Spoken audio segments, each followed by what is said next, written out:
Tasha Cerise with Damn Near Vegan. Welcome back to my channel. I am coming to you all tonight to do a little vlogging.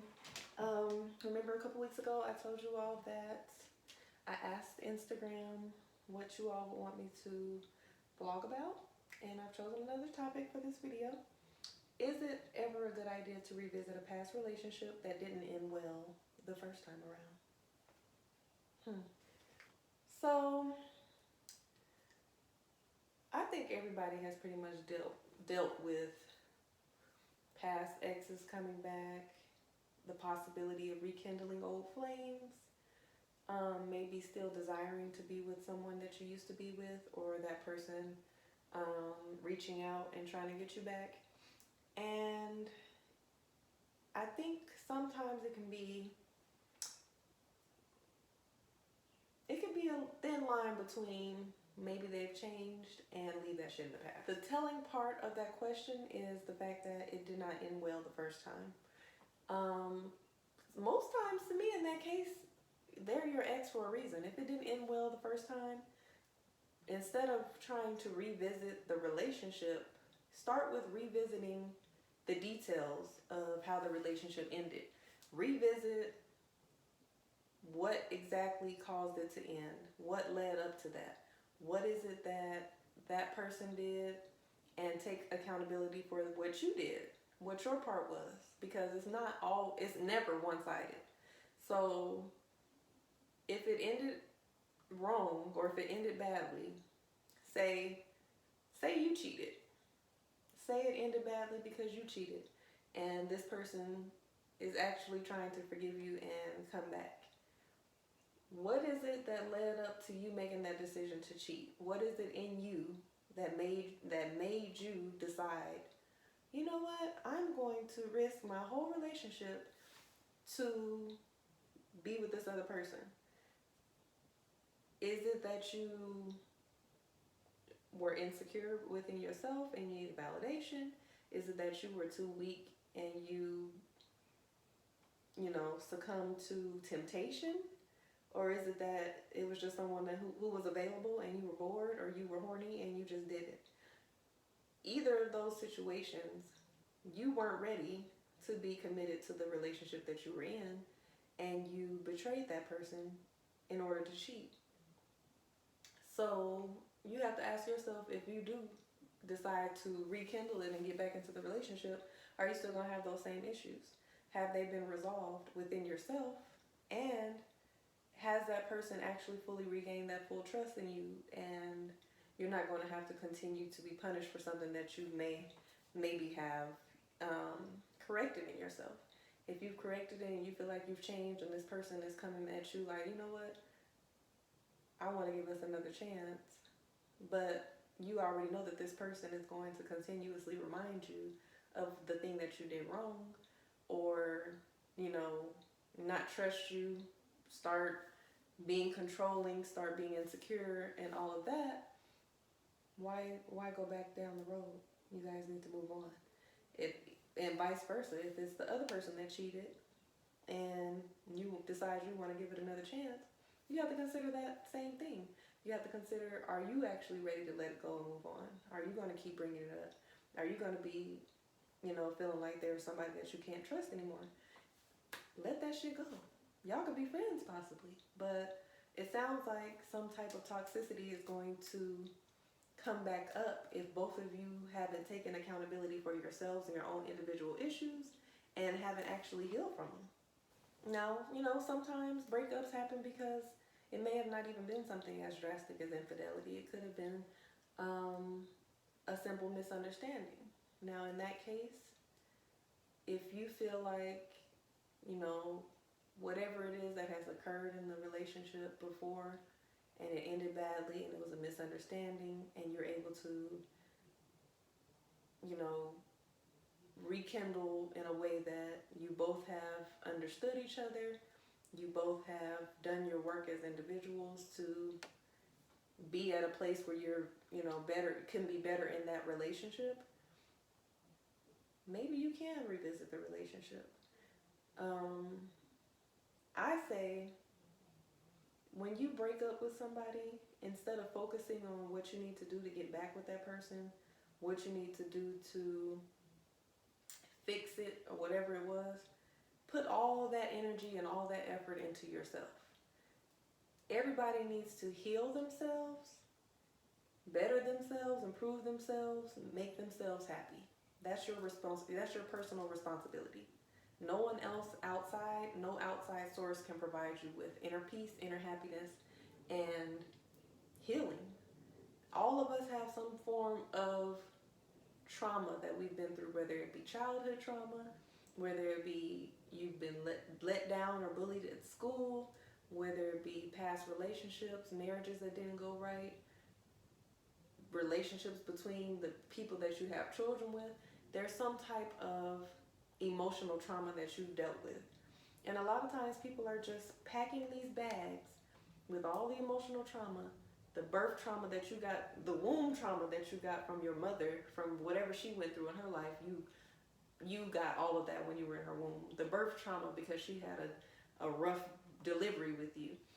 Your childhood trauma because somebody was, being abusive to you when you were growing up. You go to school and you're getting all kind of trauma. You're getting teased. You're putting this in your bag. You're going to your teenage, crushes and puppy love, and you're getting your heart broken. You're putting that in the bag. You're getting rejected from jobs, from whatever you have.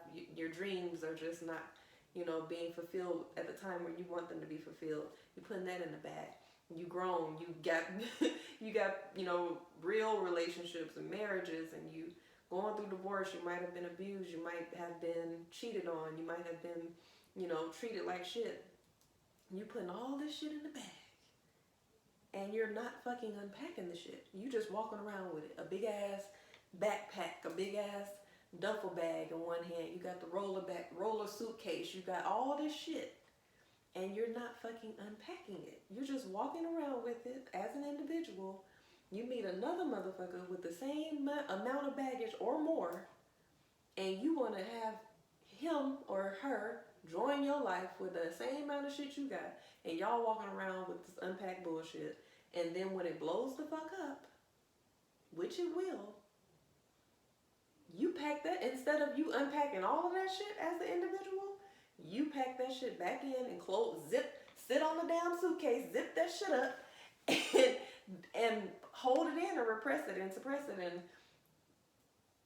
when do you heal? When do you unpack? When do you focus on getting some of that shit organized? When do you stop being a hoarder of emotional trauma? I know I can't speak for men because I'm not a man and I'll never be one.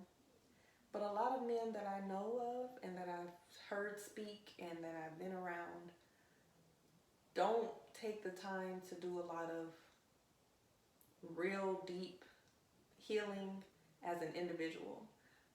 Women are starting to more often. And I'm not saying that all women do, because there's a lot of women that are walking around here with a lot of suppressed and repressed energy, pain, hurt, trauma, all this shit they're holding in too. But I've noticed that a lot more women are getting more into, healing workshops and getting into their individual walk with healing. And I really encourage men to do the same, and the women who are not doing it, I encourage everyone to do the same. When you break up or when you have your single time, don't focus on, damn, I gotta get somebody else. Damn, I need to get back with the person that I just broke up with. This shit hurts. Breakups hurt. Breakups are on the same level as losing someone in some cases, because you have to mourn that person. You have to grieve that relationship that did not work out. And oftentimes, as my sweet tea, my mommy says, a breakup sometimes can be worse than losing someone, because when you lose someone, it's not by choice. They're gone for whatever reason. They may have not chosen to die. But when you break up with someone, they're choosing to say, I don't want to be in your life anymore. So that shit is painful. They can actually pick up the phone and call you, and they may just not anymore. They may block you out of their life. They may cut you off. And so you have to actually deal with that shit. And sometimes it hurts a lot. And I think a lot of people are afraid to deal with that pain, so they want to just hurry up and fix it and get back with the person, or get with somebody else. But guess what? Deal with it. Deal with the pain. It's literally not the end of the world. I've been through some bad breakups. I've been through a divorce. I was with my ex-husband from the time I was 16 years old, off and on, until I was 24. That was the last 4 years of my teens, or the last, few years of my teens, and the first few years of my 20s. Those were pivotal times in my life. And I'm still here. I've survived. I've been through a lot of bad breakups, and not saying that it's easy and you just suck it up and get over it. No. But don't be afraid to leave a toxic situation, separate yourself from someone who no longer serves a purpose in your life, and move on. Don't be afraid to be single. A lot of people are afraid to be single. It's okay. My suggestion for when you're single, enjoy your single life and take the time to sit with yourself. Don't be afraid to sit with yourself. Get you a journal. Journal as much as you can. Journal your feelings. Journal your childhood. Journal the moments in your life when you feel like your first memories of being hurt, and write it out. Write letters to the people that hurt you, even if you don't send them. Write down what makes you happy. Write down the things that you like about yourself. Write down everything. Anything that comes to mind, write it down. Start meditating. Get into guided meditation. If you don't know how to meditate on your own, go on YouTube and look up a guided meditation. Go on iTunes, and one of my favorite guided meditations is by Sheila Marie. So if you look up, I think you have to look it up under the Sheila Marie, or maybe it's just Sheila Marie, and I'll write it down here how to spell her name. She has a dope ass meditation mixtape, and she has different topics, of acceptance, love, career, money, all different types of guided meditations you can get into. Prayer, if you want to connect spiritually, meditation, prayer. Definitely get into something that you like to do. Put your energy into a hobby. Put your energy into a business idea that you've been wanting to work on. Put your energy into creating something. Take that time to, if you're, some people aren't celibate through being single, but if you actually are single and celibate, put that sexual energy into creativity, creating something, whether it be music, art, anything that you can create. Put that energy into something that can get your mind off of whatever is not, and be grateful for what it is that you have, and what you do possess, and what you can create, and what you, just, manifest self-love, and then the outer love will come to you. So I think that instead of necessarily revisiting the past relationship, as far as going back to being with that person, revisit what happened in the relationship. Learn from the relationship. Our past relationships are the best teachers. That's where you get your best lessons. You can learn, dissect the relationship and come up with, what did we do right? What is the love language that I've learned that I have? When I was in that relationship, I loved when I was able to be held and hugged and loved on and picked up and getting kissed on the back of my neck and all that. Physical touch must be my love language. Or I love when they said, baby, you did that shit. You look good. You're beautiful. I appreciate you. Words of affirmation. Or I love when they surprised me with a gift. I came in the house and dinner was set up, but with candlelights everywhere, and gifts. What is the love language? Receiving gifts. There's 5 love languages. Figure out what made you the happiest in that relationship, so that's how I know I like to be loved.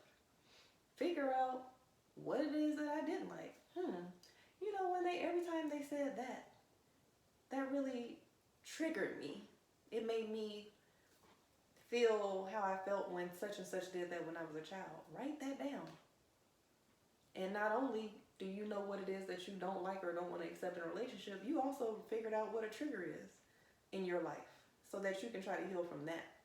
So utilize that, revisit that past relationship as a blueprint to how to learn yourself as an individual better and how to learn how it is that you like to be loved by others. Another thing that I would suggest that you do while you're single is date yourself. I was dating someone long distance a couple years ago, and I had a list of date ideas for when he came into town in Atlanta. And I'm like, okay, we're gonna do this. I had it categorized and everything. Restaurants, outdoor activities, things to do here, clubs. I had it categorized and everything. And we checked off quite a few of the things on the list.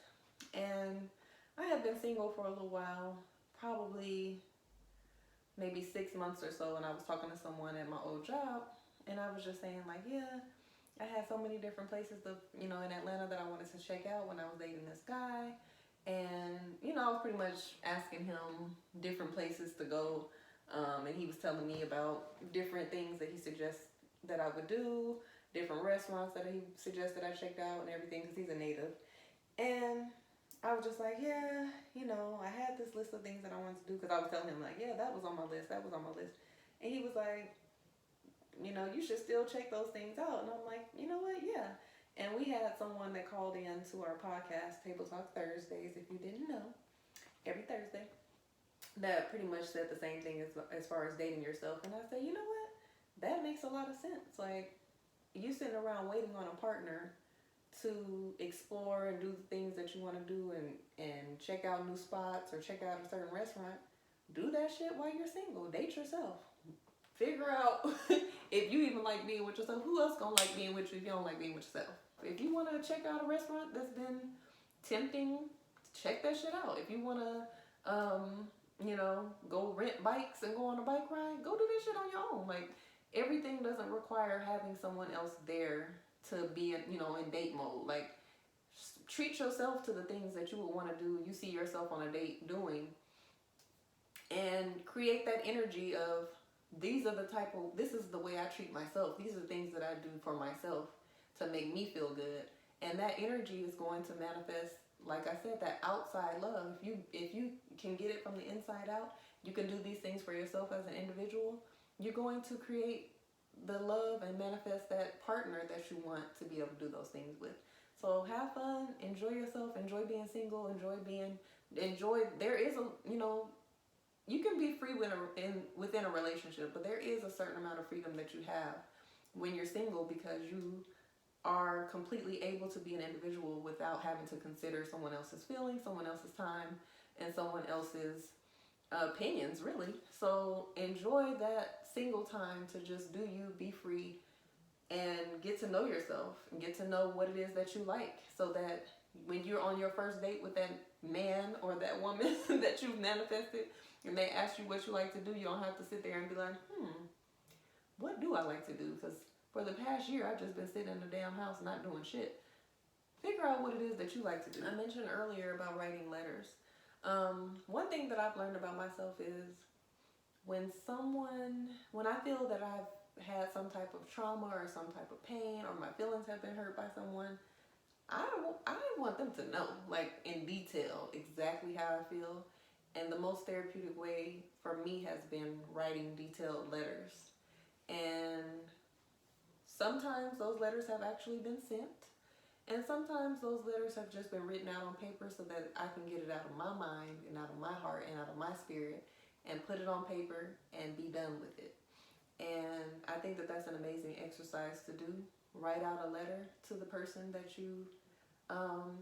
the relationship ended badly with.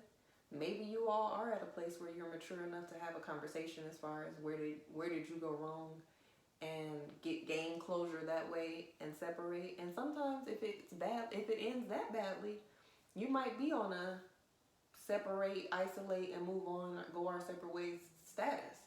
If there was some type of toxicity in the relationship that caused you all to end badly, sometimes you have to go ahead and leave it at that. You can't always want to gain closure with a face-to-face or with a phone call or with a text or with a message. Sometimes it's better to just leave that person in the past. And I can't give you the advice of saying, is it a good idea to revisit the past relationship, because it's case by case, and you have to utilize your discernment. Utilize your third eye, your intuition, your gut, your spirit, and listen to it. If it's something that you feel like we're at a good place and we both have matured, we both have learned from our mistakes, we both have forgiven, we're ready to move forward without bringing up the past, without tearing each other down, without repeating the same mistakes, and this is my person, this is the person I know I'm supposed to be with, and now we're ready. If your heart, mind, body, and soul is telling you that that's the case, go for it. But pay attention for real, because sometimes your mind is trying to overpower everything else is telling you this shit is not going to work, and it's saying, you know what, you miss that person, y'all can work it out. Don't get fooled, because you will end up in a worse position than you were in the first time. The second breakup is going to be even more horrible, and it's going to be irreconcilable. So pay attention and do not let your mind play tricks on you when it comes to whether or not you should be back with the person or not. In some cases, that person simply just does not deserve you. Sometimes people don't deserve second chances, and sometimes they do not deserve the opportunity to even begin to try to get back into your life.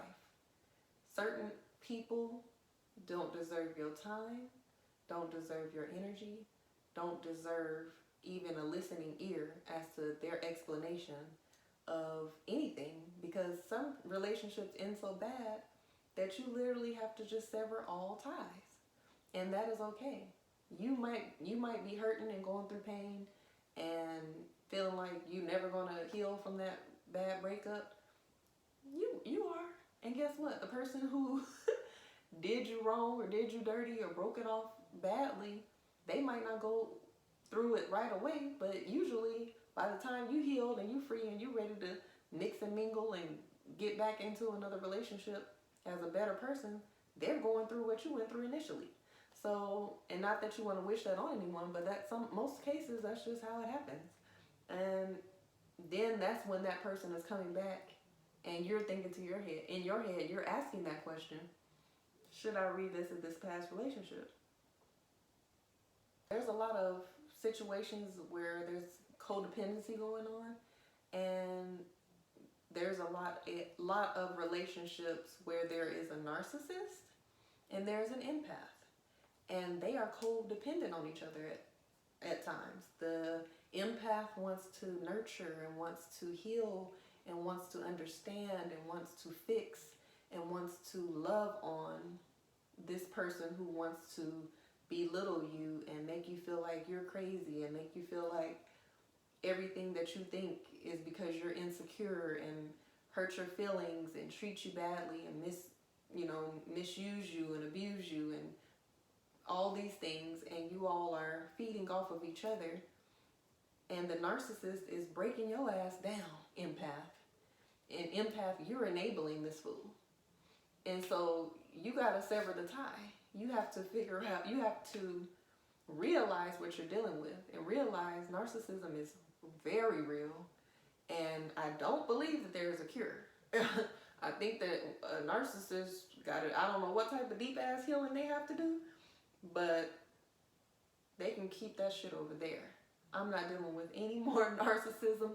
I pretty much have mastered the red flags of narcissism, and I wouldn't advise you deal with it either. And a lot of times a narcissist will have your ass fooled.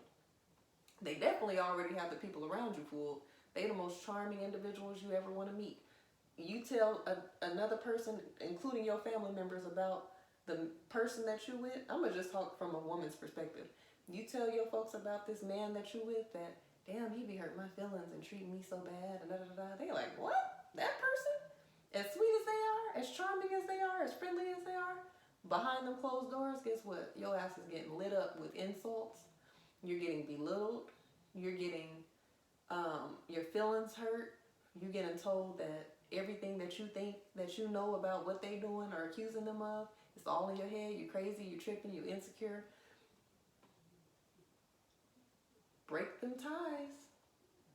Break them ties, because it's going to be an emotional roller coaster for you, and it's something that you just gonna have to hop on off that roller coaster, baby, and separate yourself from. And I just wanted to go ahead and read to you all 9 traits of a narcissist, because I know, you know, just by experience how to spot and how to, you know, pick out those traits and catch them red flags. But I wanted to give you the 9 symptoms according to Mayo Clinic so that you will know. They have an exaggerated sense of self-importance. Big ass ego, baby. Have a sense of entitlement and require constant, excessive admiration. They want you to kiss they ass, and they think that they are entitled to everything. Expect to be recognized as superior even without achievements that warrant it. And they'll talk so much shit about what the hell you don't have, and how they're better at this and how they have that and you don't. They like to compare and go tit for tat and make it seem like they're all the way up here and you're all the way down here. They exaggerate achievements and talents. Oh, I know a narcissist that claim he got a master's degree, and I ain't even seen the high school diploma, but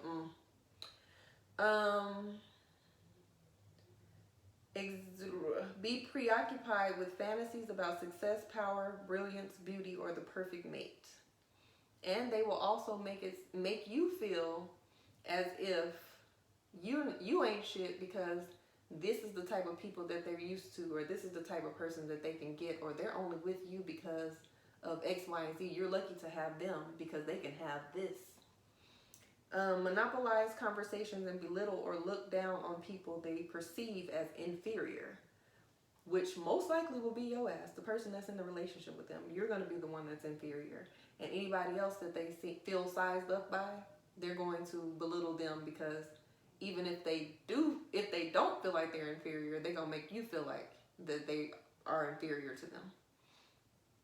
They expect special favors and unquestioning compliance with their expectations. I'm having a flashback. They take advantage of others to get what they want. Users. Big users. They have an inability or unwillingness to recognize the needs and feelings of others. Feelings? Needs? Other than their own? What are those? Be envious of others and believe others envy them. Oh my God. They gonna make you feel like you hating on them. They gonna make it seem like you're hating on them. You're in the relationship with them, but you're jealous. Oh, you're jealous because I have this, or you're jealous because I have that. Meanwhile, you're not even studying the shit, but they gonna make it seem like you're their biggest hater. Behave in an arrogant or haughty manner, coming across as conceited, boastful, and pretentious. There's that ego again. They are cocky, conceited, God's gift to women or God's gift to men. They are the shit. Can't nobody tell them nothing, hunty. And insist on having the best of everything. For instance, the best car or office. And probably can't even afford that shit, but they got to stunt on somebody. Most likely, your ass in the relationship. They got to stunt on you. These, watch out for these traits now. I also want to point out the fact that narcissists have a difficult time. I'm gonna just read it word for word, and then I'm gonna give you my interpretation. At the same time, people with narcissistic personality disorder have trouble handling anything they perceive as criticism. Anytime you correct them or point out something that bothers you, or you acknowledge the fact that I see you, I see the shit that you're doing. What you just did is emotional abuse. What you just said was unnecessary. What you just did was fucked up. They don't like to be called out on their shit. But this is what this website says. They become impatient or angry when they don't receive special treatment. They have significant interpersonal problems and easily feel slighted. They react with rage or contempt and try to belittle the other person to make themselves appear superior. They have difficulty regulating emotions and behaviors, experience major problems dealing with stress and adapting to change. They feel depressed and moody because they fall short of perfection, and they have secret feelings of insecurity, shame, vulnerability, and humiliation. So most of the time, when you're dealing with a narcissist, you're dealing with a hurt little boy or girl. I'm gonna just speak for me because I'm a woman that deals with men. And most of the time when you're dealing with a narcissist, you're dealing with a little boy that is full of pain, hurt, trauma, insecurities, and self-hate. And they don't know how to express it. They don't know how to deal with it. They don't know how to compartmentalize it. They don't know how to handle it. And when you're a person like me, I'm an empath. So when you're a person like me and you're nurturing, you're loving, you put yourself in that person's shoes, you want to understand them, you want to be the person that heals them, that provides healing, that provides peace, that lets them know that it's okay. Like, I understand you. I love you. All of that. You become their worst enemy because they just don't know how to handle that. They don't know how to receive that love. They don't know how to give love. And when you call them out and acknowledge the things that they're doing that's fucked up, all of a sudden they go into a rage. They go into a bashing mode where they insulting you, they hurting your feelings, they saying anything or everything to just get to you so that they can make you feel as low as they already feel. But they're not going to even let you know. They think you don't know that how low they feel inside or how much pain they're holding inside. They want to make it seem like they're all the way sane. They don't have any issues with mental illness. They don't have any issues with emotional illness. They don't have any trauma. They're good. So they're doing all of this to mask the pain that they have inside. And you have to understand that it's not your responsibility to heal people, especially when you're getting hurt in the meantime.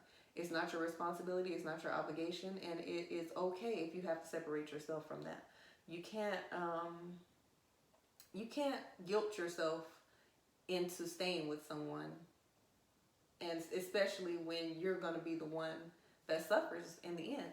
You have to take it upon yourself to give yourself permission to love yourself enough to walk away from that person.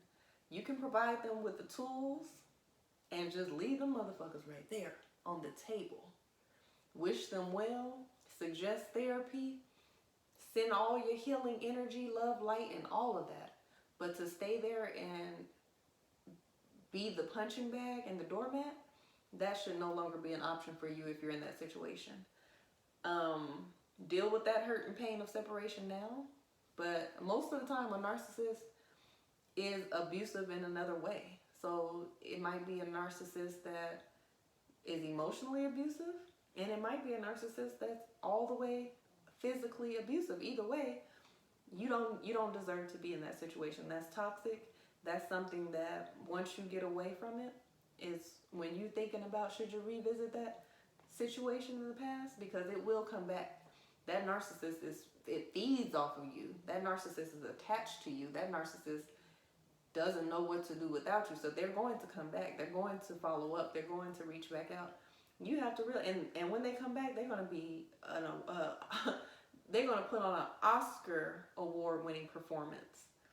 They're going to make it seem like they've changed. They're going to make it seem like they understand what they've had in you. They're going to make it seem like they understand what they did wrong. They're going to assure you that they're not going to do it again. They're going to make promises. They're going to sound like they are a Prince Charming. But guess what? As soon as you get wrapped back into that love again, as soon as you give that second chance, as soon as you get comfortable, all those ways that pushed you away are going to come back and resurface, and it's going to be worse the second time around. So if that is the type of toxicity you've dealt with in that past relationship, leave that shit in the past. Some of y'all that want to revisit these past relationships, you haven't really faced the fact that it wasn't meant to be, or you haven't really looked into how toxic that actual relationship was, how much that relationship took from you, or how much that relationship was not what you actually wanted in your life, how much you settled in that relationship, how much you just gave too much of yourself and didn't receive. You weren't, nothing was reciprocated in a positive way. You overlook all of those things because you start thinking about all the happy times. You're thinking about how much love you have for that person. You're thinking about all the times where you all enjoyed each other. You're thinking about how great the sex was. You're thinking about how much you laughed together, how much your families liked each other, how all of that.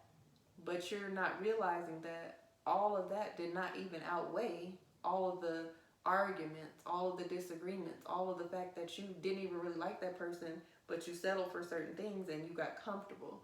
All of the times where you all just didn't connect, the bad energy that you felt, the times where you felt neglected, the times where you didn't feel appreciated. All of these negative things really are all the way up here. The good times, you had a lot of them, but they like down here on the scale.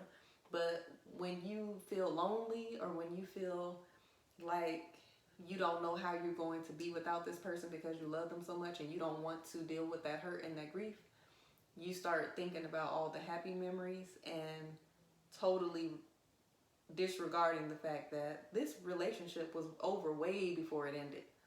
And that's why you need to take that solo time. Be with yourself, sit with yourself, and actually think about it. Because most of the time, when a relationship ends badly, it's not meant to be. This is a buildup of things that have occurred.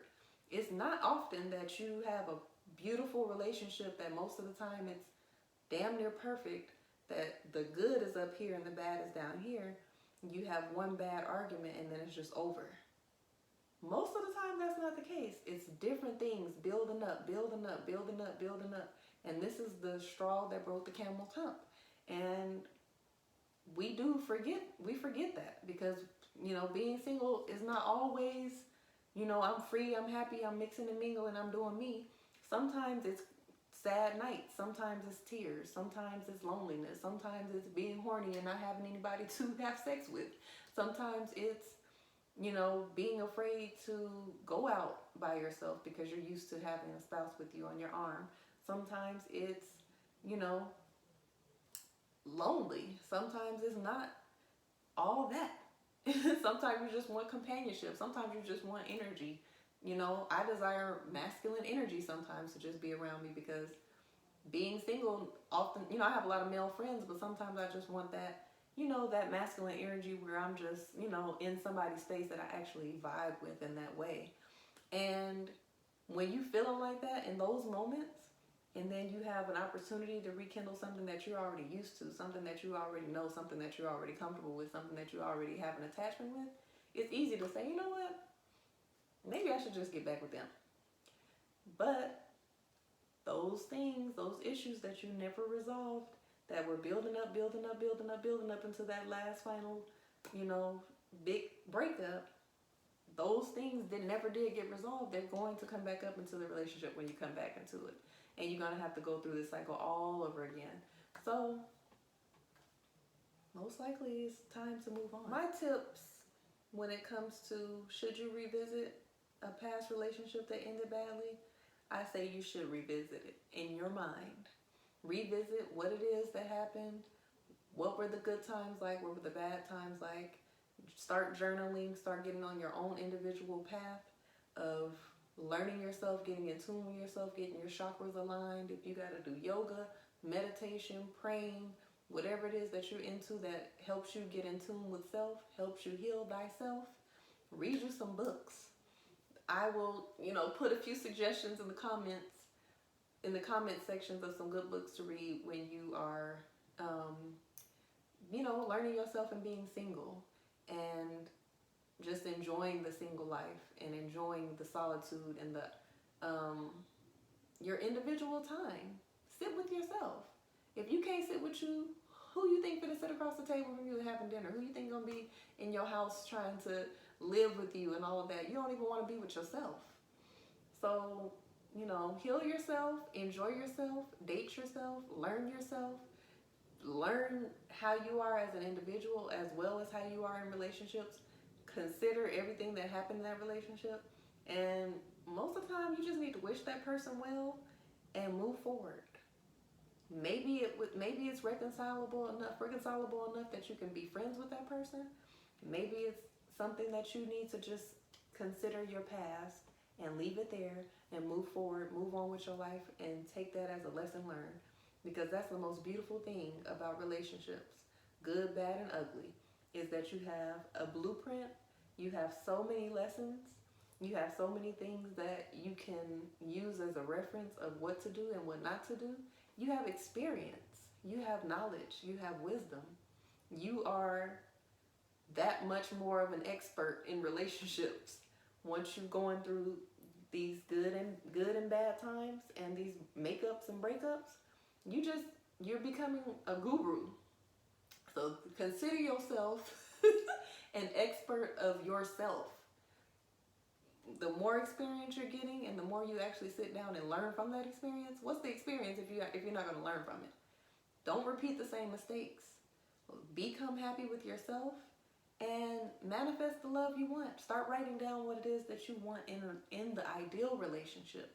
Think about it, visualize it, meditate on it, pray about it, write it down. Write down exactly what you want in your mate when it comes to physical, sexual, emotional, mental, financial, spiritual, everything about that person. Write it down exactly how you want it. Speak it into existence. Speak about it, think about it, visualize it as if it's already there, as if you already have that person in your life. And I promise you, that's what I'm working on now, manifesting my man every all the time. I journal about it, I write about it, I think about it, I dream about it, and I let the universe handle it. I speak it out into the universe, and I'm just waiting for him to appear, and I'm not even worried about it. So that's what I've been doing. I've been working on that myself. And to get a little personal, I've technically been single for 6 years. I got divorced in 2013, and I haven't been in a relationship since then.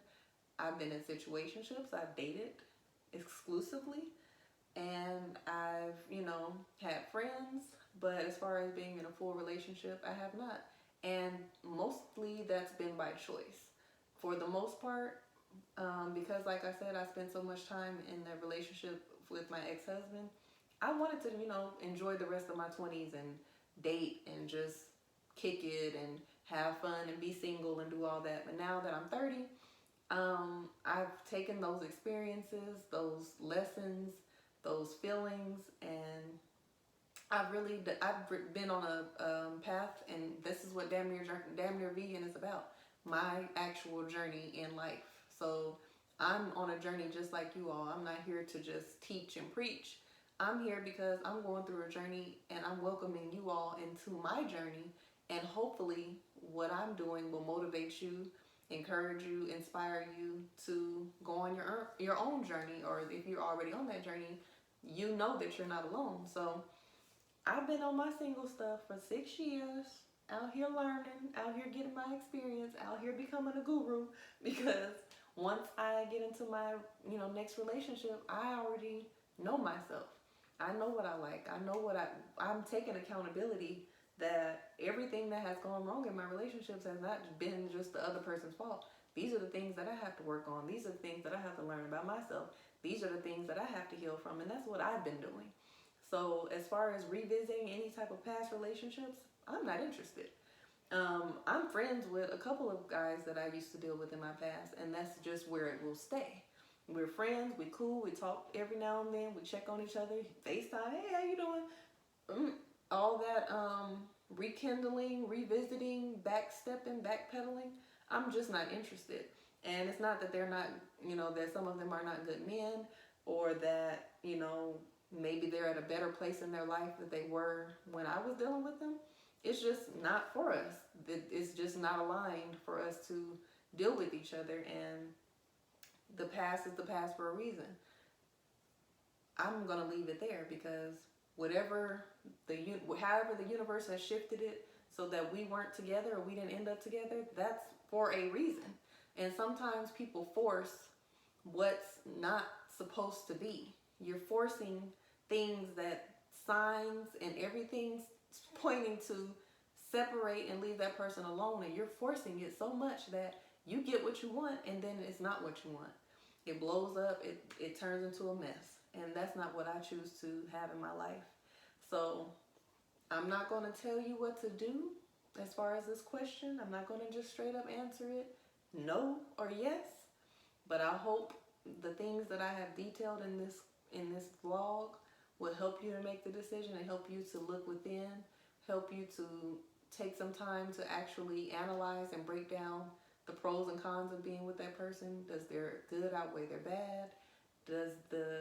Have you done your self-work to actually be accountable for yourself and responsible to know whether or not this relationship is really something that you should revisit or not? And I hope you make the right decision. Good luck to you.